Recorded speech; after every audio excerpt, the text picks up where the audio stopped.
有安排好谁在哪个位置去做拍摄？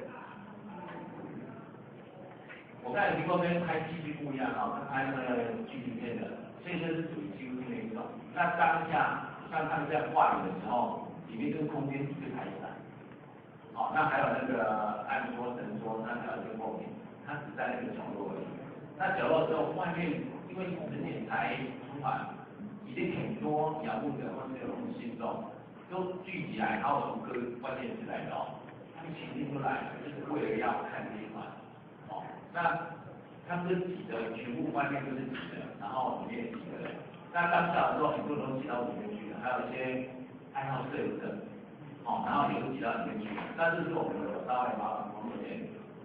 我们才能进去看，因为外面有R56部一般的摄影机、照相机都跑进去了，那跑进去太挤了，所以他们这样跑来跑去的话会影响动线。所以说我们最后安排就是有要求他们就是麻烦请他们那个工作人员稍微管控一下。好，那我们在里面也出了3D。好，所以你看那个画面就有不同的一个角度，因为这个没有在第二次的。好，他做的就是固定找好角度。那找角度就视心要去想到，他会跟他去做一个拍摄。那当初的时候也是一样，本来我们想到他会在那个正面的暗桌，然后坐在那边。那个去做画面，所以我们当时有想说在哪个角度，可是